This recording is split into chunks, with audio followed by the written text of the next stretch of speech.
Bien, entonces iniciamos la segunda parte de biomecánica de columna vertebral. Nosotros estábamos hablando la última sesión de los estabilizadores pasivos y habíamos descrito una serie de ligamentos y también su ubicación en lo que nosotros habíamos denominado la unidad funcional, que estaba compuesta por lo que eran los cuerpos vertebrales, disco intervertebral y el cuerpo vertebral ya más próximo. Puede ser tanto ya a nivel cefálico como hacia caudal, pero ya aquí nosotros estamos observando esta unidad funcional que es el cuerpo y sus discos vertebrales tanto arriba como abajo. Entonces, habíamos identificado estos elementos estabilizadores que eran pasivos, como habíamos comentado, los activos los dejamos pendientes porque son los denominados músculos. Aquí fácilmente se puede observar y hay también una pequeña sección del ligamento longitudinal anterior. Podemos observar también los que nosotros decíamos, estos ligamentos ya que van por los procesos que son procesos transversos, ¿ya? Eh, y también hacia posterior ya podemos observar ya los ligamentos de los procesos espinosos, ya que se denominan como ligamentos interespinosos, ya que nosotros podríamos ubicar ya eh, acá en la cresta de los procesos espinosos. Y también hay unos que son interespinosos y que nosotros los habíamos identificado también. Por acá, dentro del espacio intervertebral, ya, o el agujero vertebral, ya, nosotros ahí observamos lo que es el ligamento amarillo, que aparece bien graficado acá, ¿sí? Y también el ligamento longitudinal posterior, ¿ya? Eso eran los elementos que eran pasivos de la columna vertebral. Entonces, una vez que nosotros ya los hemos ubicado, vamos a ver cómo podemos. Ahí sí. Sí, no sé si me pueden ayudar con los compañeros que vayan ingresando. Así que ahí tenemos lo que son los movimientos de cabeza y los movimientos también, bueno, cervicales. Cuando nosotros hablamos de flexión de cabeza, ya es importante que nosotros tenemos que tratar de mantener lo que es la columna cervical estabilizada para que simplemente se genere el movimiento ya a nivel de lo que es la articulación atlanto-occipital para poder realizar el movimiento puro de flexión o de extensión de cabeza. Lo mismo ya para lo que es la extensión, lo que nosotros tratamos de evaluar, como les comentaba, es el movimiento de la articulación atlanto-occipital. Em, Después, ya vamos a avanzar un poquito. Tenemos el otro movimiento que es la flexión cervical, entonces por eso que es importante no confundir. Y eso también aparece detallado en el texto de pruebas funcionales musculares, en donde aparece un movimiento de flexión de cuello, flexión de cabeza y un movimiento conjunto o combinado. Movimiento conjunto o combinado es aquel que tiene mayor rango de movimiento, pero es importante que sepan que hay una distinción, ya que no son los dos movimientos al mismo tiempo. O sea, no es que en este caso sea indiferenciado, sino que se pueden dar al mismo tiempo, pero los podemos distinguir con nombres distintos. Entonces, como yo les comentaba, el primero tenía que ver con el movimiento de la articulación atlanto-occipital. Nosotros aquí podemos identificar, ya está bien graficado lo que es el atlas, ya estas que eran las vértebras atípicas. Y acá nosotros podemos observar ya lo que es el punto de contacto, ¿ya? De lo que es el atlas con lo que son los cóndilos occipitales que están mucho más acá arriba. Entonces esto es lo que finalmente articula el movimiento de flexión, ¿ya? Y extensión. Eh, por otra parte, ya tenemos acá, bueno, las apófisis, perdón, las articulaciones sigapofisiarias, ¿ya? Y abajo teníamos lo que era el axis, ¿sí? Y bueno, como ustedes han comprendido previamente, aquí lo tenemos mucho más claro, Ya acá tenemos nosotros lo que es el axis, ya que está graficado por su, eh, como en este caso, diente del axis. Aquí nosotros podemos observar con mejor claridad lo que son las facetas articulares, ya donde va el contacto con estos cóndilos occipitales, y eso es lo que nos permite finalmente generar el movimiento de flexo-tensión. Por otra parte, nosotros aquí tenemos este eje y el movimiento entonces, cuando nosotros evaluamos lo que es la rotación ya de cabeza, que va a ser en este caso también limitado, y se va a complementar con lo que es el movimiento de rotación de las vértebras cervicales. Pero acá nosotros tenemos ya esta explicación de este eje, ya que es, eh, nosotros podríamos decir que es superior inferior, que es desde arriba hacia abajo, ya para poder articular entonces los movimientos que son rotatorios, principalmente de cabeza y cuello. Entonces, ya habiendo identificado estas estructuras y cómo funcionan desde el punto de vista más biomecánico, es importante poder identificar entonces lo que son los músculos, que son parte del componente activo de movimiento. Cuando nosotros hablamos de lo que es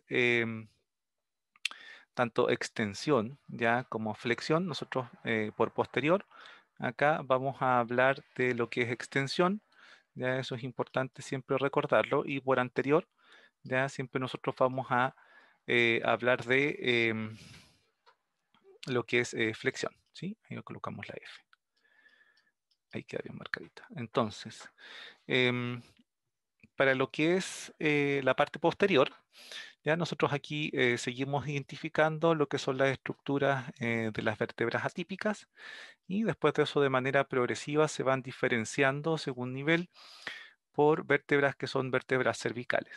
Aquí nosotros podemos observar estos procesos espinosos que son ya con bifurcaciones o están divididos en lo que es la parte cervical, ya y de manera progresiva van siendo mucho más mm, puntiagudos, ya mucho más agudos a medida que van bajando las vértebras, en este caso torácicas. Pero sin embargo, como nosotros comentábamos en lo que es la parte de goniometría, la vértebra C7 es la que es mucho más prominente y para poder palparla de mejor forma, nosotros le pedimos a la persona que realice lo que es la flexión de cuello para que la prominencia pueda ser palpada con mayor facilidad.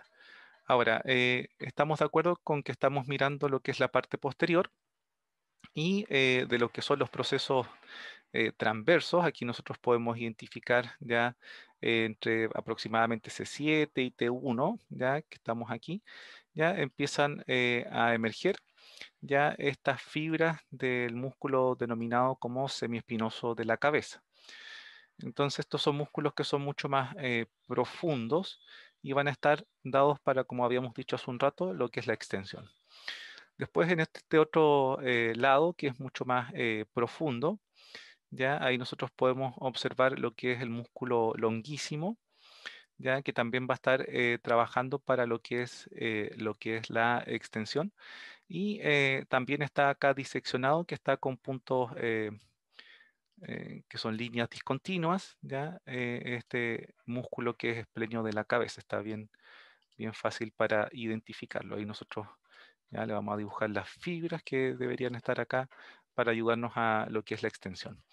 Pero aparte de estos semiespinosos, el esplenio y el longuísimo, tenemos un conjunto de musculitos bien, bien pequeñitos, ya que son los músculos rectos y oblicuos. Ya tenemos acá, identificamos el primero como el recto ya posterior mayor.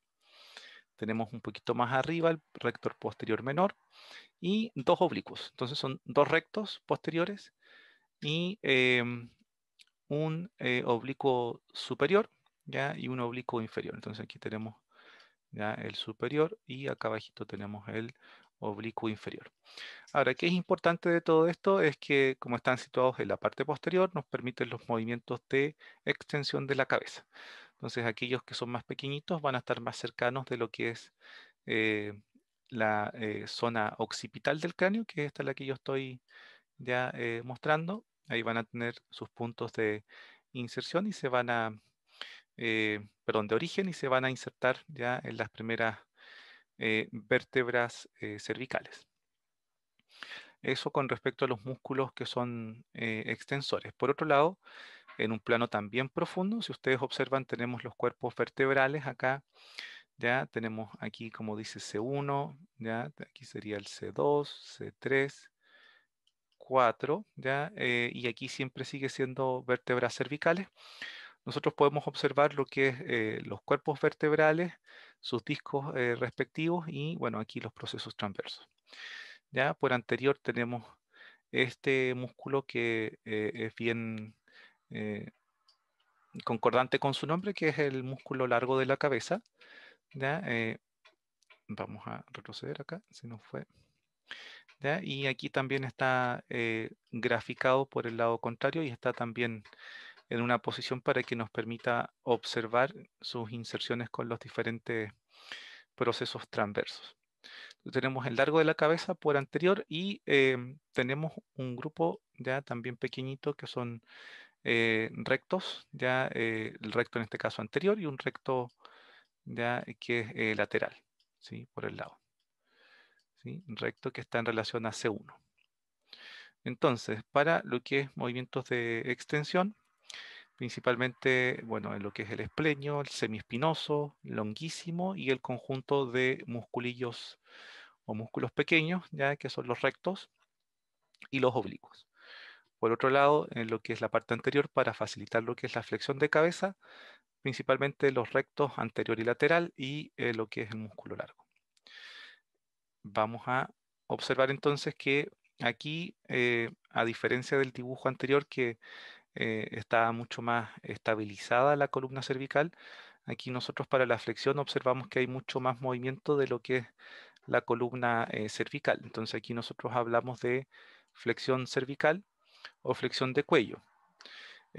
Como les decía, nosotros podemos acá observar ya que el movimiento que realizaba la cabeza, que podía ir hacia arriba, ya para una extensión, hacia abajo para una flexión, aquí está estabilizado. Entonces aquí solamente estamos observando lo que es el movimiento de flexión cervical y para extensión nosotros observamos ya que se genera esta curvatura hacia anterior de lo que es la columna cervical y observamos que los procesos espinosos o apófisis espinosas ya están mucho más juntitas porque evidentemente el espacio que nosotros habitualmente observamos, que está graficado acá, ya va a ser mucho menor en el caso de la extensión. En la flexión este espacio es mucho más evidente. También acá tenemos lo que es la cabeza estabilizada, ya para poder observar este movimiento de extensión cervical puro. Y desde el punto de vista de los estabilizadores activos de movimiento, para lo que es el cuello, vamos a observar que tenemos los músculos que, estos, que son por posterior, que ya empiezan a denominarse como los músculos que son los erectores espinales, que permiten mantener una posición erecta o extendida de lo que es la columna vertebral. Entonces, nosotros tenemos en distintos niveles, tenemos el, por ejemplo, iliocostal cervical, después eso se continúa ya al iliocostal torácico y uno lumbar también. Pero aquí nosotros estamos viendo ya la porción iliocostal, ya que lo que corresponde a la zona cervical. Aparte de eso también observamos este esplenio que nosotros lo habíamos observado anteriormente, ya está diseccionado o seccionado, mejor dicho. Y bueno, también observamos los semiespinosos y el longuísimo del cuello.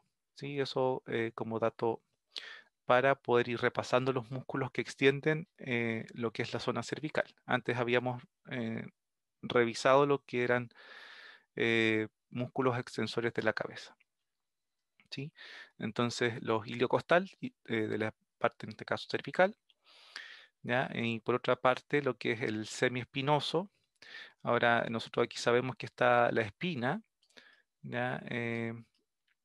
De la vértebra y, como dice ahí, ¿ya? Semiespinoso, ya va con lo que es la parte lateral, ¿ya? Y aquí debería ir el otro semiespinoso del cuello. Aquí tenemos una parte y aquí va otra porción, ¿ya? Y ahí se va enganchando en esta apófisis espinosa que es bífida, que tiene dos puntitas.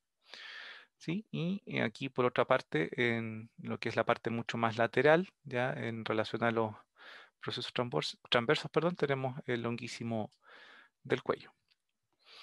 Entonces eso es para lo que es extensión de cuello. Y por lo que es anterior, ya nos vamos a un plano mucho más superficial en relación a los músculos que habíamos revisado de la cabeza, porque tenemos ya a este músculo que es famosísimo, que es el esternocleido, ya bueno, tenemos las dos cabezas, que es la cabeza esternal, porque va unido al esternón, y lo que es su cabeza, perdón, clavicular, que va a estar ya ahí unida a la clavícula.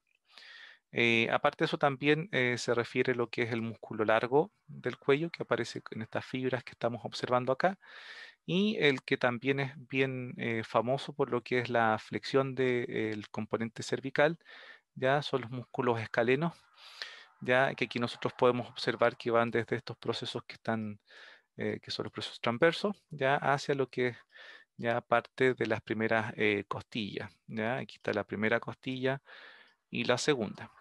Ahora, lo que es importante es que los que están mucho más hacia anterior, como decíamos hace un rato, están para lo que es la parte de flexión. Y aquí nosotros también podríamos eh, hacer la distinción si nosotros hacemos un corte, ya una línea media acá, no me quedó tan en la mitad, pero ya los que están mucho más hacia lateral ya van a favorecer entonces las inclinaciones laterales del mismo lado. Entonces, eh, si nosotros queremos que el cráneo ya genere el cráneo y finalmente lo que es la columna cervical, genere un movimiento de inclinación ya lateral, entonces nosotros tendríamos que observar un grado de contracción muscular en los músculos que están más hacia lateral, que en este caso son los músculos esternocleidomastoideos, eh, pero del mismo lado, ¿ya? Entonces, en lo que es la literatura, se habla de ipsilateral cuando es ya del mismo lado y contralateral cuando es del lado contrario. Aquí nosotros del mismo lado sería entonces ipsi, ¿ya? Y del lado contrario sería contralateral, ¿ya? Entonces aquí nosotros decimos que la activación de los músculos cervicales del mismo lado o ipsilaterales dan la inclinación del lado que nosotros estamos observando. En este caso sería ya del lado izquierdo, porque aquí nosotros nos damos vuelta y este sería entonces el lado izquierdo de esta muestra anatómica. Entonces, lo que tiene que ver con las características biomecánicas que van a dar el movimiento de las distintas zonas está dado muchas veces por lo que es la morfología de los cuerpos vertebrales y el conjunto también de articulaciones que están conectadas, porque nosotros comentábamos la última sesión que la columna vertebral es rígida para soportar cargas axiales y también el peso de las distintas extremidades, pero también es lo suficientemente móvil para poder dar distintos grados de movimiento según nivel. Entonces, nosotros hablábamos de estas vértebras atípicas y se describe que hay un componente eh, ya de movimiento rotacional. Ya nosotros lo describíamos hace un rato para los movimientos de rotación de cabeza. Si nosotros tuviésemos una configuración distinta, por ejemplo, como un ángulo de inclinación, así como lo estamos viendo nosotros acá, en lo que son las vértebras de C3 a C7, ya el movimiento rotacional estaría interferido porque habrían estructuras anatómicas, en este caso óseas, que estarían interfiriendo el movimiento completo desde lo que es la parte de rotación. Entonces, estas primeras dos vertebritas que están acá, que son las atípicas, van a tener sus facetas horizontales para, evidentemente, favorecer un movimiento en un plano transversal, ¿ya? De lo que es la cabeza. Ahora, desde C3 a C7 se describe que hay un ángulo de 45 en lo que es en este caso el plano transverso, ¿ya? Y dice que hay un grado de, eh, como, aquí se me fue, y que son en este caso paralelas con respecto a lo que es un plano frontal, ¿ya?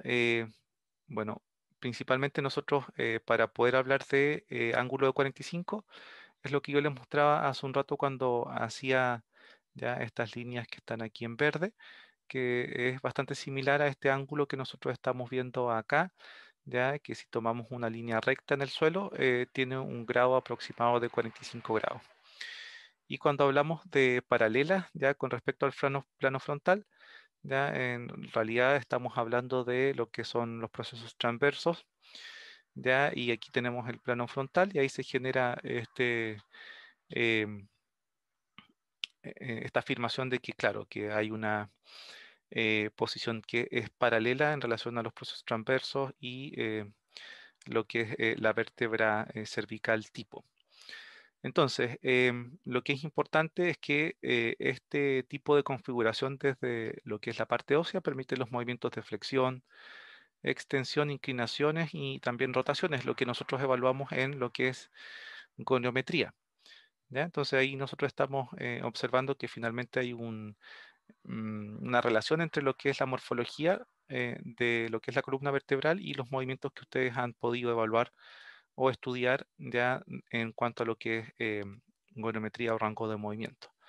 Aquí nosotros observamos nuevamente un esquema, bueno, lateral, ya observamos ahí lo que es el tema de los ángulos y aquí sí nosotros podemos observar ya esta, eh, eh, como se decía ahí, especie como de escotadura, ¿ya? Em, que es característica de lo que son las vértebras cervicales, ¿ya? Mm, ok, entonces nosotros acá estamos observando lo que es el movimiento combinado entre lo que es la cabeza y lo que es la columna cervical, que combinados nosotros tendríamos mucho más movimiento, ¿ya? Porque no solamente se está moviendo el cuello, sino que también aquí hay un movimiento de cabeza. Y para hablar de estos movimientos combinados, ya tenemos que sumar lo que son los músculos de lo que es la parte anterior, para lo que es la flexión, tanto de cabeza como los músculos ya, de cuello para poder realizar el movimiento de flexión. Eso es lo que tienen que evaluar algunos de los estudiantes para la próxima semana, para el 7 de diciembre, como por ejemplo flexión de cabeza y cuello, extensión de cabeza y cuello. Después hay otros que van a tener que evaluar extensión de tronco. Mm, también un poquito de escápula, porque eso lo vamos a tratar de ver también hoy día. Entonces, con respecto a lo que son las vértebras torácicas, nosotros hablábamos que em, hay la emergencia de estas facetas costales, ya en la vértebra tipo en cuanto a lo que es cuerpo, lo que es foramen o agujero invertebral se mantiene, ya hay procesos transversos que están mucho más en un ángulo mucho más diagonal, ya con lo que es la parte del plano, en este caso frontal. Y observamos también lo que son ya los procesos, perdón, las facetas ya, articulares que van a estar en la línea con lo que son las articulaciones sigapofisiarias, ¿ya? Que están, estas que son acá y estas que están acá arribita. ¿Sí? Esto es lo que es la faceta costal. Entonces, lo que es importante, ya, y lo vamos a ver acá, ya, bueno, hay procesos espinosos que son mucho más largos, están definidos, ¿se acuerdan que eran bífidos en lo que es la parte cervical? Las inserciones costales van a dar más estabilidad a la columna torácica, ¿ya? No hay tanto grado de movilidad en la columna torácica porque, bueno, las columnas, perdón, las costillas van a generar una limitación fisiológica de movimiento. Entonces, la función va a ser ya la protección de los órganos vitales, como dice acá, principalmente de lo que es en los pulmones, ya, el corazón, y todo lo que es las vísceras de lo que es la parte abdominal superior. Em, entonces, nosotros acá podemos observar ya esta configuración de las articulaciones ya cigapoficiarias que están acá. Ya, como dice acá, las articulaciones de las articulaciones intervertebrales, ya de lo que es la parte torácica, van a tener un ángulo de 60 grados. Aquí lo vamos a dibujar. Ahí se me fue esa línea. Y un plano transversal. Ya, o sea, si tomamos ya un plano frontal, aquí los procesos transversos van a tener un ángulo ya de 90 grados. Entonces 60 ya para las articulaciones intervertebrales o cigapoficiarias y un ángulo de 20 grados para los procesos transversos. Ahora, aquí es importante que se permite lo que es la inclinación lateral, ya la rotación y algo de flexión y extensión. Dice algo porque como nosotros comentábamos que está lo que es la parrilla costal, va a estar mucho más limitado ya lo que es el movimiento de flexo-extensión. Por el momento tenemos ya que lo que es la columna cervical es mucho más móvil en relación a la torácica. Por acá nosotros estamos viendo otra columna, o sea, perdón, otro eh, cuerpo vertebral, pero aquí ya es mucho más parecido a lo que es un segmento lumbar, ¿ya? Donde la idea es que aquí nosotros tenemos que identificar que es un cuerpo vertebral mucho más grande, ya mucho más voluminoso, ya y también pudiendo identificar lo que son, bueno, las apófisis transversas y espinosa, como nosotros lo habíamos comentado hace un rato, ¿ya? Eh, ya empiezan a desaparecer de manera progresiva lo que son las apófisis, perdón, las facetas costales y eh, dice que tiene un mayor rango de movimiento que la columna torácica, pero menor que la cervical. Habíamos dicho que la columna cervical tenía un rango de movimiento mucho mayor a lo que es la torácica, ¿ya? Y también va a tener un rango de movimiento mayor a lo que es la columna lumbar. Sin embargo, la columna lumbar ya está en el segundo lugar en cuanto a movilidad eh, y el tercer lugar, el tercer puesto se lo lleva el segmento torácico. Entonces, dice que las articulaciones facetarias lumbares permiten que existan extensión y flexión, ya, pero principalmente van a limitar lo que es la rotación, que son estas ya facetas, ya si ustedes se dan cuenta y lo vamos a revisar luego en los esquemas, aquí igual están ya eh, esquematizadas, van a permitir muy poco movimiento rotacional. Y esto principalmente está dado por la forma que tienen las facetas. Entonces nosotros mencionábamos también la porción anterior, que era un segmento móvil, y la parte posterior, que va a estar dando una guía al movimiento. También mencionamos con respecto a lo que es el núcleo pulposo, el anillo fibroso del disco intervertebral. Y bueno, lo que es la parte de las facetas intervertebrales van a estar ahí limitando los movimientos rotacionales. Aquí nosotros observamos lo que es la parte posterior, ¿ya? Y observamos lo que son las facetas o carillas articulares y ustedes observan también la configuración que tienen. Si nosotros quisiéramos generar un movimiento rotatorio, ¿ya? Ahí vamos a colocar este movimiento rotatorio, va a estar interferida entonces por la reciprocidad entre lo que son las articulaciones superiores y las articulaciones inferiores, o la mitad de una articulación superior y una mitad de una articulación inferior. Entonces nosotros aquí observamos que cuando ya el segmento está elongado, ya como aparecen aquí las flechitas en rojo, ya es posible realizar ya un poquito más de movilidad, a diferencia que cuando nosotros tenemos ya la columna vertebral en una compresión, porque lo que es el encaje ya de lo que son las facetas articulares va a estar mucho más recíproco, a diferencia de cuando esté mucho más elongado este segmento. Entonces, finalmente la rotación va a estar interferida, como lo comenta aquí la diapositiva. Dicen que lo que son eh, las facetas intervertebrales que están acá, ¿ya? En relación a lo que es el plano transverso, va a formar un ángulo de 90 grados, ¿ya? Y por eso nosotros hablamos de esta nula rotación. Y por otra parte, si nosotros colocamos un plano frontal y establecemos ya un ángulo, nos observamos o podemos observar un ángulo de 45 grados, ¿ya? Como dice aquí, respecto al plano frontal. Entonces, vamos a tener un movimiento de flexión y extensión, ¿ya? Sin problemas, y de inclinaciones, pero lo que es la rotación va a estar interferida. Entonces, para lo que es el segmento lumbar, nosotros vamos a hacer un repaso porque tenemos los músculos por lo que es la parte anterior, ¿ya?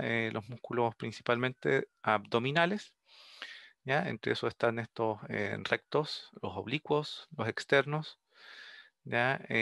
Transversos también y en un plano un poquito más profundo el psoas, ¿sí? Que está por ahí por la cresta ilíaca o en la fosa ilíaca, mejor dicho.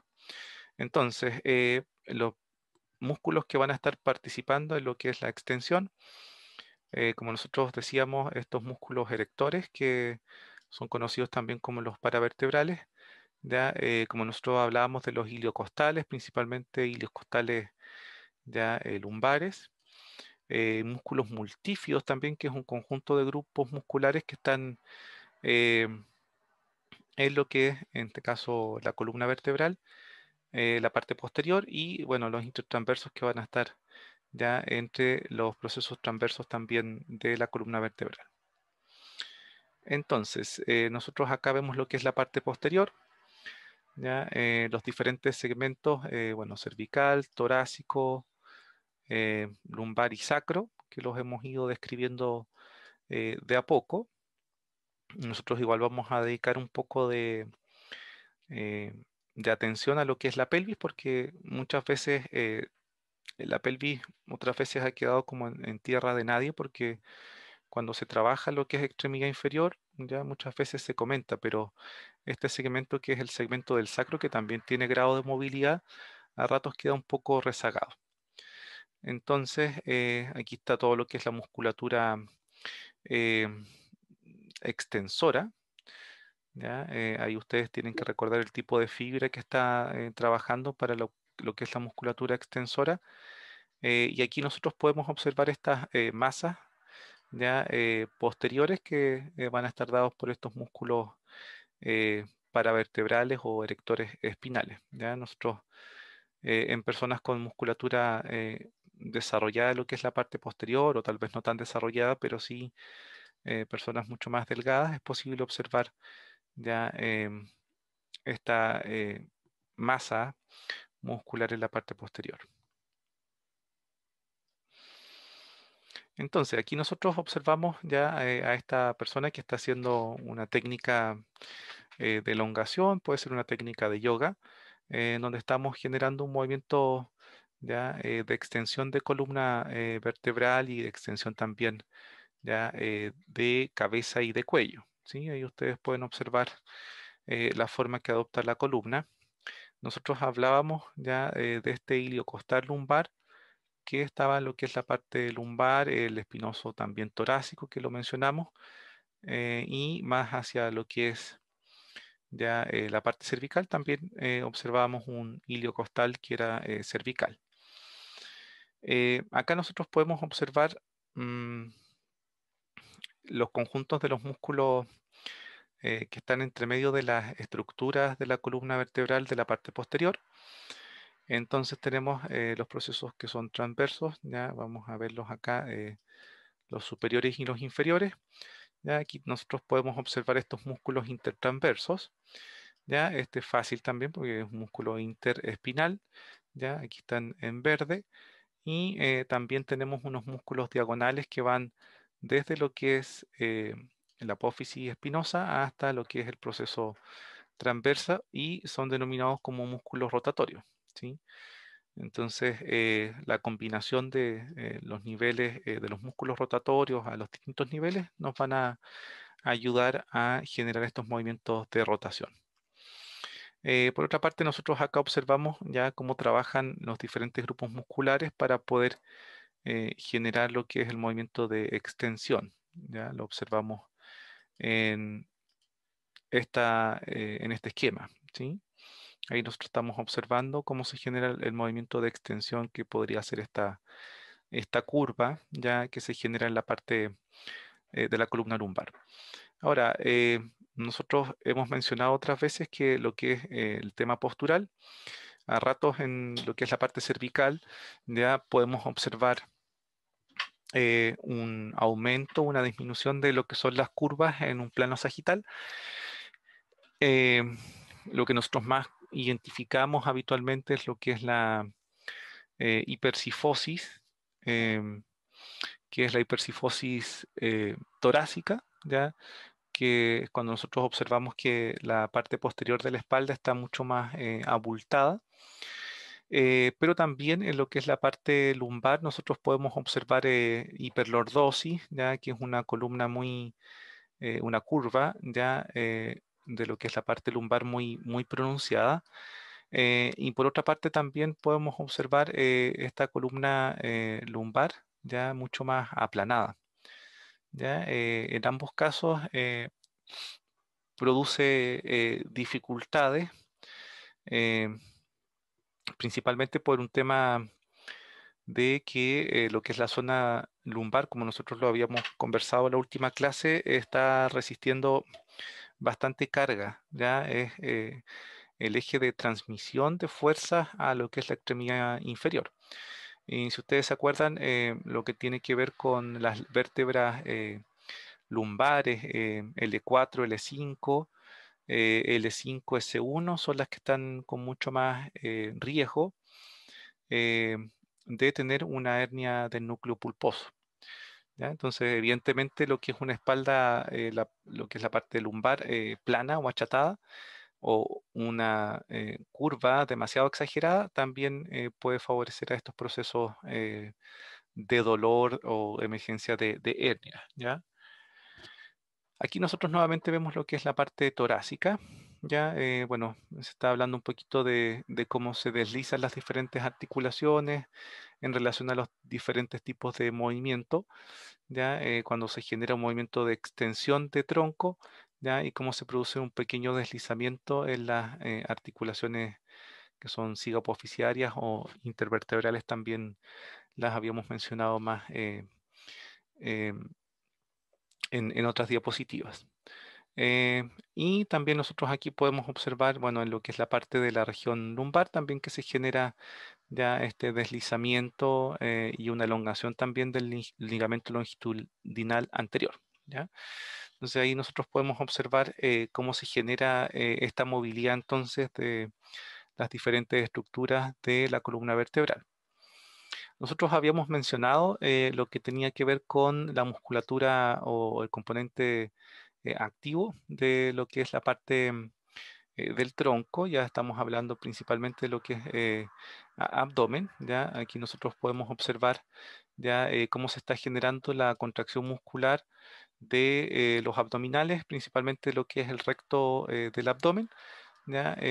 Con un ejercicio que es clásico, que eventualmente todos lo hemos hecho. Aquí podemos observar a un estudiante de terapia ocupacional promedio haciendo su rutina de ejercicios y activando lo que es la musculatura principalmente de lo que es el recto del abdomen.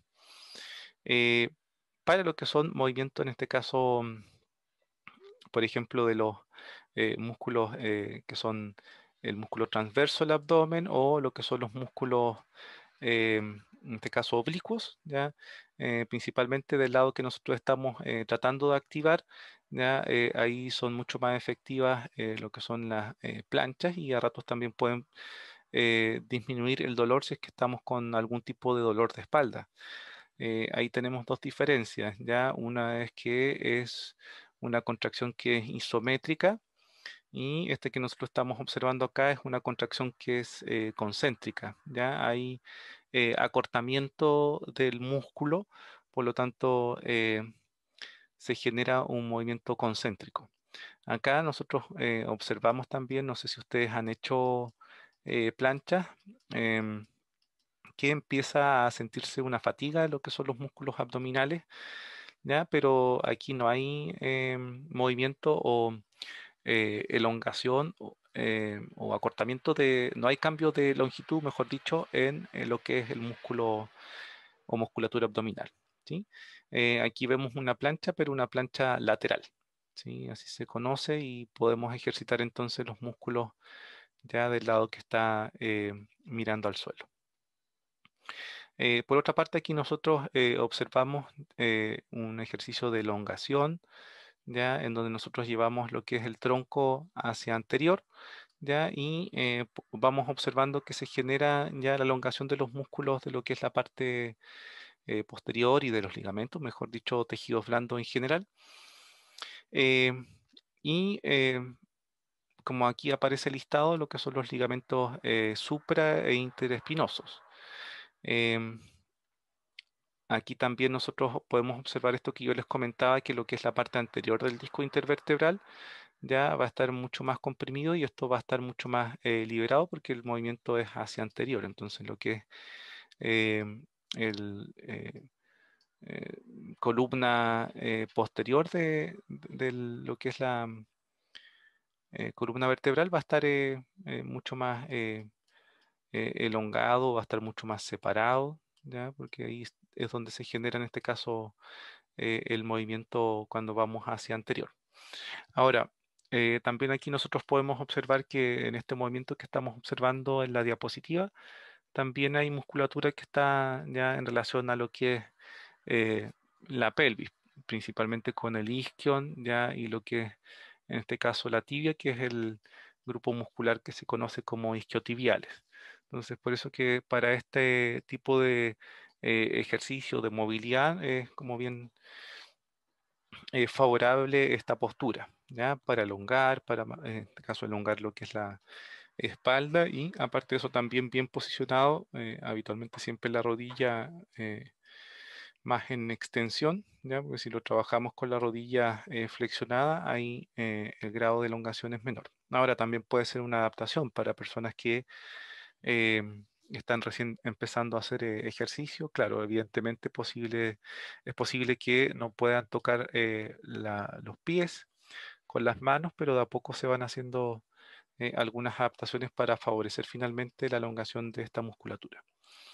Importante también es mencionar lo que es la musculatura, ya como ustedes observan ahí, ya de lo que es el músculo cuadrado lumbar, ya que lo observamos entre lo que son los procesos transversos y lo que es ya esta cresta ilíaca, ya pero más hacia posterior, eh, que nos permite entonces mantener en este caso lo que es la posición o el nivel de la pelvis y también levantarla, ¿sí?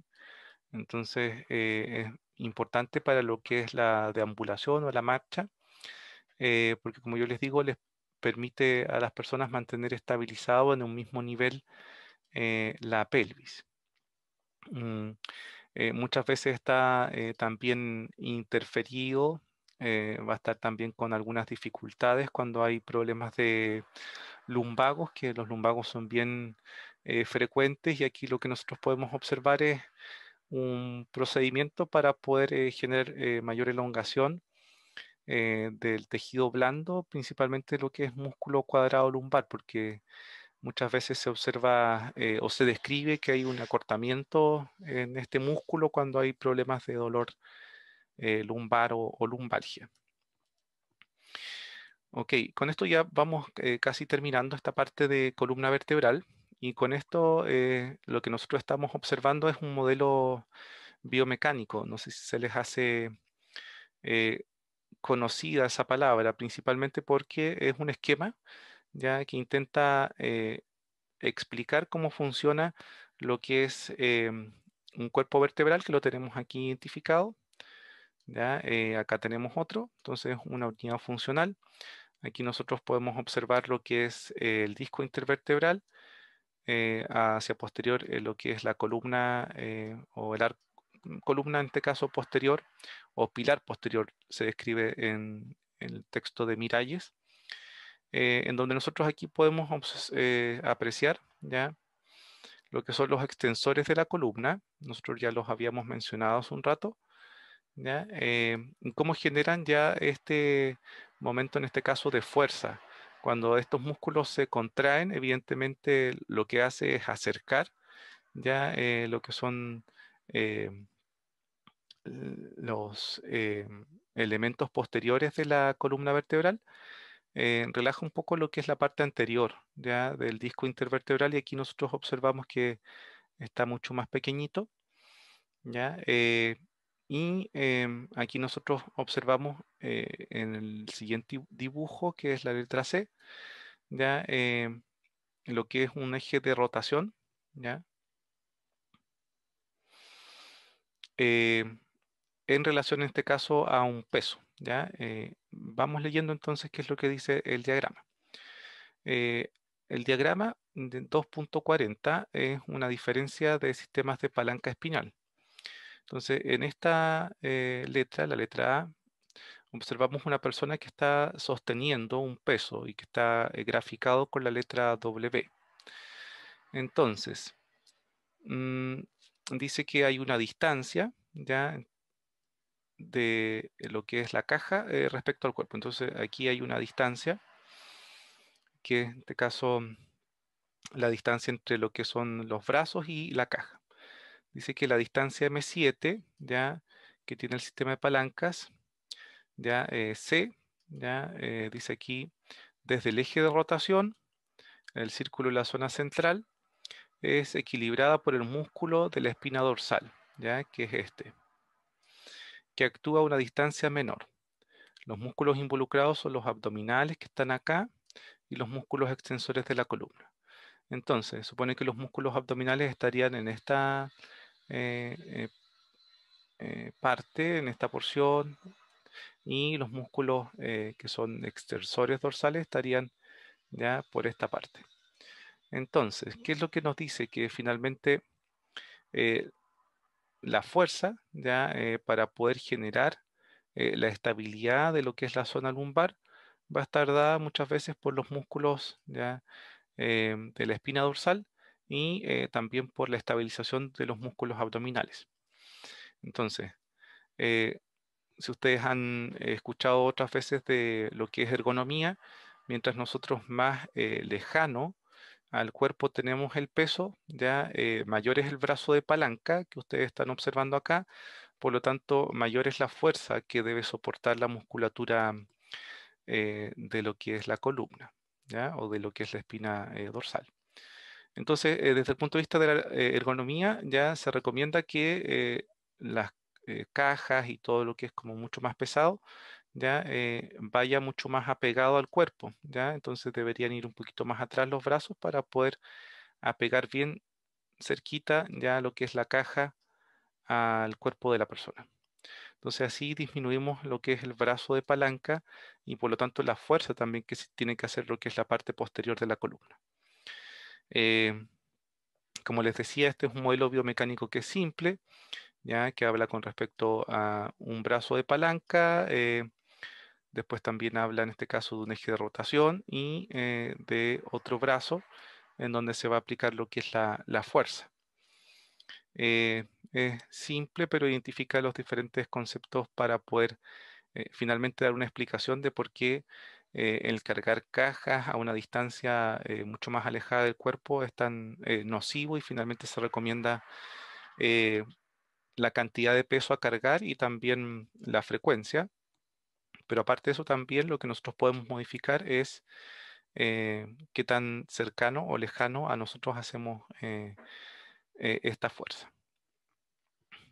Hay otro componente que es de inclinación lateral del tronco, que casi no lo consideramos porque es difícil desde el punto de vista de la goniometría poder evaluarlo, ¿ya? Eh, pero desde el punto de vista de Kappanji, que hacen las mediciones con lo que es mediciones radiográficas, ya toman radiografías y ahí pueden establecer cuál es grado de movilidad que tienen los diferentes segmentos, habla de una inclinación de lo que es el raquis dorsal de 20 grados, ya lo que es el raquis lumbar de 20 también. Y lo que más tiene es, bueno, el raquis cervical que nosotros mencionábamos que tiene de 35 a 45 grados. Esto según Capanggi y, bueno, según lo que está Wadela y los rangos de referencia que le entrega es de 0 a 45 grados también. Entonces, aquí nosotros observamos los movimientos de inclinación lateral y nuevamente recordar que, bueno, por posterior, para poder generar estos movimientos de inclinación lateral, tenemos que activar los músculos del mismo lado para poder inclinarnos, en este caso, hacia la derecha, o un movimiento ipsilateral. Aquí nosotros estamos viendo por anterior y estamos observando los músculos abdominales. Por lo tanto, tendría que activarse la musculatura abdominal del lado que realiza el movimiento, que es el lado derecho. Aquí estamos viendo el cuerpo por posterior, entonces ya el recto del mismo lado se va a activar, ya principalmente se va a activar lo que son los oblicuos, ya oblicuo en este caso, em, y también lo que es la parte en este caso del músculo, en este caso que es el transverso del abdomen. ¿Sí? Ese también va a estar activado, pero siempre del mismo lado. Ok, entonces ahí observamos nuevamente cómo se separan ya los procesos, perdón, sí, los procesos transversos cuando se realiza un movimiento de inclinación. Eh, Desde el punto de vista perdón, de rotación, ya más hacia lo que es la parte lumbar, Capanggi describe 5 grados. Eh, Decíamos que la rotación en el segmento lumbar era bastante menor, lo que es la parte dorsal, ya 35 grados, y lo que es la parte eh, de lo que es cervical de 45 a 50 grados. Entonces, vamos viendo ahí los grados de rotación. Ya comentamos un poco, bueno, que para poder observar estos movimientos rotatorios hay que tener lo que es movimientos ipsilaterales. Acá lo que estamos observando es cómo interactúan las distintas estructuras, principalmente de lo que es la columna lumbar, lo que es la pelvis y lo que es la extremidad inferior. ¿Ya? Por ejemplo, aquí nosotros observamos el movimiento de los extensores lumbares para poder realizar esta postura de incorporarnos en la posición bípeda. ¿Sí? Em, Acá, cuando nosotros hablamos de pelvis, ahora que estamos hablando de incorporarnos desde el suelo, la pelvis va a realizar movimientos ya de extensión, en donde nosotros vamos a generar ya una exageración, por así decirlo, o vamos a acentuar ya esta curva de la columna lumbar. Ya cuando nosotros vamos ya hacia adelante y el punto de referencia es la espina ilíaca anterosuperior, ya nosotros vamos a hablar de una anteversión, ¿sí? Vamos a hablar de vamos a colocar anteversión, ¿sí? Y aquí nosotros estamos observando que como aparece las flechitas, va lo que es la pelvis hacia posterior. Y nosotros aquí observamos que esta curvatura se aplana, pero aparte de eso también es como que si nosotros ya, como cuando estamos relajados, sentados sobre el sofá, ya nuestra musculatura abdominal igual va a estar bien relajadita. Entonces ahí nosotros hablamos de una retroversión, ya retroversión pélvica. Cuando vamos hacia adelante en relación a la espina ilíaca anterosuperior, vamos con un movimiento de anteversión pélvica y cuando se genera el movimiento inverso o hacia atrás, vamos con un movimiento de retroversión pélvica, ¿sí? Entonces, si bien es cierto, también se moviliza la pelvis, también hay un grado de rotación también a nivel de lo que es la cabeza del fémur, ¿ya? Pero eso lo podemos revisar más adelante. Ok, ahí estamos viendo un poco la relación de los músculos isquiotibiales para poder realizar los movimientos de incorporación a lo que es la posición erecta o bípedo. Y importante también esta imagen, principalmente porque aquí nosotros podemos observar lo que es el esquema de la columna vertebral. Por otra parte, aquí podemos observar lo que son los músculos abdominales y aquí en el techo lo que es el diafragma y aquí si nosotros viéramos el contenido acá en lo interior, observamos lo que es el piso pélvico. ¿Ya? En algún momento ustedes igual lo van a escuchar. Lo que es importante es que se genera un fenómeno como de cámara hidroaérea, como dice acá, en donde hay una presión interna. Entonces, lo que es la musculatura abdominal nos va a ayudar a mantener una mejor estabilización de lo que es la columna vertebral, ¿sí? Si nosotros tomamos aire y apretamos la guatita, evidentemente se va a generar una mayor estabilidad de lo que es la columna. Entonces, a eso se refiere con este concepto de cámara hidroaérea. También se habla en relación a lo que es la estabilidad del tronco o core stability.